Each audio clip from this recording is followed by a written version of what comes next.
ಹೇಗನ್ನಿಸ್ತು flower show ನೋಡಿ? ಚೆನ್ನಾಗಿತ್ತು. ಆ ಗ್ರಾಸ್ ಹೌಸ್ ಚೆನ್ನಾಗಿತ್ತು. ಆ ಫ್ಲವರ್ಗಳೆಲ್ಲ ಚೆನ್ನಾಗಿತ್ತು. ಮೌಂಟೇನ್ ಎಲ್ಲ ನೋಡಿದ್ರಾ? ಈಗ ತುಂಬಾ ವೆರೈಟೀಸ್ ಆಫ್ ಫ್ಲವರ್ಸ್ ನೋಡಿ ಏನು ಅನ್ಸ್ತು? ಚೆನ್ನಾಗಿತ್ತು ಎಲ್ಲ. ನಾವು ಆ ಥರ ಬೆಳೆಸ್ಬೇಕು ಅನಿಸ್ತು ಮನೆಯಲ್ಲಿ. ಆ ಥರ ನಾವು ಇಟ್ಕೊಂಡ್ರೆ ಚೆನ್ನಾಗಿರುತ್ತೆ. ಅವಾಗ ಬಂದೇ ಹೋಗ್ಬೇಕು ಅನಿಸ್ತು. ಆಮೇಲೆ ಗ್ಲಾಸ್ ಹೌಸ್ ಹತ್ರ ತುಂಬ ಜನ ಇದ್ರು, ಚೆನ್ನಾಗಿತ್ತು. ನಾವು ಬೆಳಗ್ಗೆ 8 ಗಂಟೆಗೆ ಬಂದ್ವಿ. ಸ್ವಲ್ಪ ಹೊರಗಡೆ ನಾಷ್ಟ ಮಾಡಿಕೊಂಡು ಒಳಗಡೆ ಎಂಟ್ರೆನ್ಸ್ ಆದ್ವಿ. ಚೆನ್ನಾಗಿದೆ, ಒಳ್ಳೆ ಪ್ರತಿ ವರ್ಷದಂತೆ ಈ ವರ್ಷನೂ ಚೆನ್ನಾಗಿದೆ, ಚೆನ್ನಾಗಿ ಮಾಡಿದ್ದಾರೆ. ಯಾರ್ಯಾರು ಡೆಕೋರೇಷನ್ ಮಾಡಿರಲ್ಲ ಆ ಡಿಪಾರ್ಟ್ಮೆಂಟ್ಗೆ ನಮ್ಮ ಕಡೆಯಿಂದ ಆಗಲಿ ನಮ್ಮ ಅಭಿಮಾನಿಗಳ ಕಡೆಯಿಂದ ಆಗಲಿ ವಂದನೆಗಳಂತ ಹೇಳ್ತಾ, ಜನವರಿ 26 ಗಣರಾಜ್ಯೋತ್ಸವ.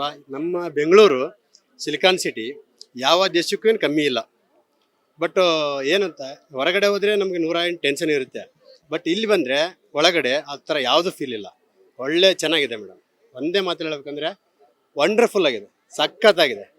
ಬೆಂಗಳೂರಲ್ಲಿ ತುಂಬ ಕಡೆ ಪ್ಲೇಸ್ ಇದೆ, ಬಟ್ ಜನವರಿ 26ಕ್ಕೆ ಈ ಥರ ಅಲ್ಟಿಮೇಟ್ ಆಗಿ ಫ್ಲವರ್ ಶೋ ಮಾಡಿದ್ರು.